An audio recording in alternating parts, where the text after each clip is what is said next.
माघ मास में पड़ने वाली अमावस्या को ही मौनी अमावस्या कहा जाता है। इसका नाम मौनी इसीलिए रखा गया है कि मौन रहना चाहिए। बहुत सारे उपाय आप कर लो। पितरों के निर्मित बहुत सारे उपाय लोग बाग कर रहे हैं। शिव जी भगवान पे तिल चढ़ा रहे हैं, गाय को खिला रहे हैं, पितृ तर्पण कर रहे हैं, पवित्र नदियों में स्नान कर रहे हैं, प्रयागराज में स्नान कर रहे हैं। ये सब उपाय आप कर लीजिए, परंतु मौनी अमावस्या का जो मेन उद्देश्य है वो है मौन रहना। मौन रहना, मौन का मतलब होता है कि अपने वचनों से, अपने वाणी से किसी को कष्ट न देना। ईश्वर ने हमको दो कान दिए हैं, एक मुंह दिया है। मुंह एक दिया है इसीलिए दिया है क्योंकि अधिक से अधिक सुने और कम से कम बोलें। क्योंकि जो भी समस्या इस धरती पे आती है उसमें से 80% समस्या हमारे बोलने से आती है। हम सही समय पे सही बात नहीं बोलते हैं, गलत समय पे सही बात बोल देते हैं, या बातों को इस टाइप से बोलते हैं कि सामने वाले को बुरा लग जाता है। इसी सब परिस्थितियों के कारण मौनी अमावस्या के दिन जो भी व्यक्ति मौन रहता है, कलह विवाद से दूर रहता है, उसको बिना व्रत किए ही मौनी अमावस्या का फल मिल जाता है। क्योंकि मौनी अमावस्या वो खास दिन है जिस दिन पितृ हमारे धरती पे आते हैं और शाम को वापस जाते हैं। इसी कारण से इस दिन दीपदान का भी महत्व है। पितृ दिन भर इस धरती पे रहते हैं। पवित्र नदियों का में स्नान करने का मतलब भी यही है कि पितृ लोग जब आते हैं तो नदियों में जल पीते हैं और अपनी प्यास बुझाते हैं। तो जो भी इस दिन तर्पण करता है, पितरों के निर्मित जल चढ़ाता है, उनको भोजन का व्यवस्था करता है, तो इसी कारण से भोजन और स्नान दान पुण्य का महत्व मौनी अमावस्या को है। ये सब कर रहे हैं, ठीक है, आप ये सब करेंगे, इनका फल भी आपको मिलेगा। परंतु अगर आपने घर में कलह विवाद कर लिया, आपस में एक दूसरे को छीटाकसी कर ली, या किसी को ऐसे वचन बोल दिए कि वचनों से उसका हृदय ही दुखी हो गया, तो फिर मौनी अमावस्या के दान पुण्य आपको पूर्ण रूप से फल नहीं देंगे। मौनी अमावस्या का सबसे बड़ा जो उपाय है वो यही है कि आप मौन रहें, विवादों से दूरी बना के चलें। घर में अगर आप हैं तो एक दूसरे का सम्मान करें, ताकि पितृ आपको इस अवस्था में देख करके प्रसन्न हो कि हाँ, मेरे जो वंशज हैं वो अच्छे हैं, मेरी जो वंश की बेल जो आगे बढ़ रही है वो उसमें अच्छे संस्कार है। क्योंकि पितरों के पास ऐसा नहीं है कि उनके पास भोजन की व्यवस्था नहीं है, आप उनको भोजन देंगे तभी वो भोजन खाएंगे, ऐसा कुछ भी नहीं है। वो एक दिन के लिए धरती के ऊपर आते हैं, बाकी 29 दिन वो अपनी व्यवस्था खुद करते हैं। वो हमारे भोजन के लिए भी मोहताज नहीं है, न हमारे जल के लिए मोहताज है। वो देखने आते हैं कि हम कैसे संस्कार में उनकी बेल को आगे बढ़ा रहे हैं।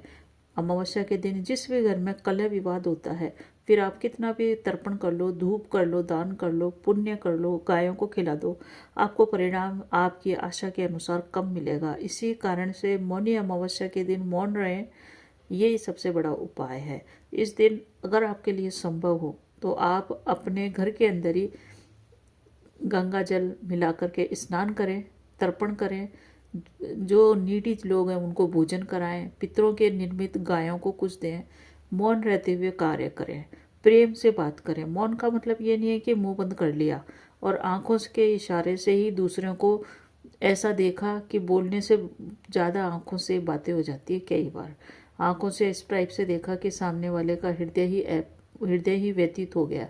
तो मौन भी रहें, साथ ही साथ मधुर भाषा में बोलें, मधुर वचनों का प्रयोग करें, रिश्तों को प्रगाढ़ता को महत्व दें, रिश्तों को मजबूत करें। ये सब चीज़ें मौनी अमावस्या के दिन करनी चाहिए।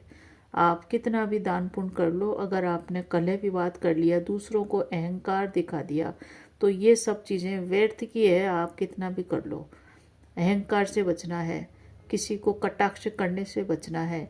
आप वर्क प्लेस पे हैं तो अपने सहयोगियों का सम्मान करें। अपने बॉस का तो सम्मान सभी करते हैं, परंतु अपने सहयोगियों का सम्मान करें। अपने से जो नीचे लोग हैं, जो 4th क्लास कर्मचारी है, उनका सम्मान करें।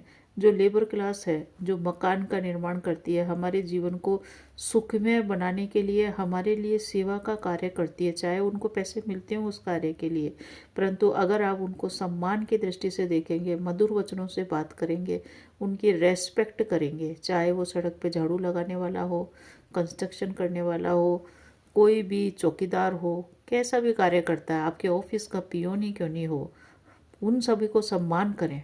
ऐसा करने से, मधुर वचनों का प्रयोग करने से ही मौनी अमावस्या का संपूर्ण फल मिलता है। परिवार के अंदर अगर आपके बुजुर्ग हैं तो उनका तो सम्मान सभी लोग करते हैं, परंतु इस दिन आपने उनको अपमानित कर दिया तो फिर पितृ तर्पण करने से कुछ भी नहीं होएगा। आप ब्राह्मण को भोजन करा दीजिए, गायों को खिला दीजिए, पशु पक्षियों को खिला दीजिए। घर के जो बुजुर्ग हैं उनका सम्मान नहीं किया तो आप चाहेंगे कि आप उन्नति की राह पे चले, ऐसा संभव नहीं है। मौनी अमावस्या का महत्व समझे। इस दिन दीपदान का विशेष महत्व है। दीपदान इस दिन अवश्य करना चाहिए। शाम को दीपदान करने का मतलब है कि आपके पितृलोक में वापस जा रहे हैं तो उनके रास्ते में उजाले की व्यवस्था करने के लिए दीपदान किया जाता है। उससे वो प्रसन्न होते हैं और उनको मार्ग दिखाई देता है। तो मार्ग दिखाई देना, दीपदान करना, इसका सीधा कनेक्शन ये है कि दीपदान वो ही करेगा जिसके घर के अंदर शांति होगी, जिसके घर के अंदर इतना पैसा होगा कि वो दीपक की व्यवस्था कर सके। तो जब हम दीपक की व्यवस्था करते हैं, दीपक के लिए घी लाते हैं, तेल लाते हैं, यानी कि हमारे पास इतने पैसे हैं कि हम ये व्यवस्था कर सकते हैं, यानी कि हमारे पास बिल्कुल गरीबी नहीं है। इसी के कारण हम ये व्यवस्था कर पा रहे हैं कि हम एक दीपक लगा पा रहे हैं, क्योंकि कईयों के पास तो दीपक लगाने जितने भी पैसे नहीं है। तो आप चाहते हैं कि आप हजारों दीपक लगा सकें, आप नदियों में भी दीपक लगा सकें, कुएं के आसपास भी दीपक लगा सकते हैं और अपने घर में भी लगा सकते हैं, मंदिर में भी लगा सकते हैं। तो ये ऐसा दीपक लगाएं प्रसन्नता के साथ। उनका जिस प्रकार से किसी अतिथि के आगमन पे हम खुश होते हैं, जाते समय उसको कुछ ना कुछ गिफ्ट देते हैं या उसको प्रणाम करते हैं, वापस बुलाने के लिए प्रार्थना करते हैं, ऐसी भावनाओं के साथ आप दीपक लगाएंगे तब आपके दीपक का महत्व है। ऐसे नहीं कि बातचीत करते हुए, चार लोगों की बुराई करते हुए दक्षिण दिशा में दीपक लगा दिया और आपने सोचा कि आपके घर में अब कोई दिक्कत नहीं है। नहीं, हर चीज़ में भावनाओं का ही महत्व होता है। आप दीपक लगाएं, पितरों का आशीर्वाद लेने के लिए दीपक लगाएं कि हे पितृदेव, मुझसे कुछ गलती हो गई तो मुझे क्षमा करें, मेरे घर पे कृपा दृष्टि बनाएं, रोशन करें मेरी ज़िंदगी को, मेरे बच्चों की और हमारे परिवार का नाम रोशन करें। ऐसी भावना रखते हुए आप दीपक लगाएं। जरूरी नहीं है आप 5 दीपक लगाएंगे जब भी काम चलेगा। आप मात्र 1 दीपक लगाएंगे साउथ की दिशा में, वो इतना पावरफुल होगा कि आपके कार्य बना देगा। तो इस चीज़ को आप समझें। लोगों की जो भावनाएं हैं उनका अपमान न करें। सभी लोग दान पुण्य में लगे हुए हैं, एक दूसरे की बुराई करते हुए गायों को खाना खिला रहे हैं, ब्राह्मण को भोजन करा रहे हैं, परंतु ब्राह्मण के आने के बाद या ब्राह्मण के सामने ही आस पड़ोस की बुराइयां कर रहे हैं, तो फिर आपको परिणाम यथेष्ट नहीं मिलेगा।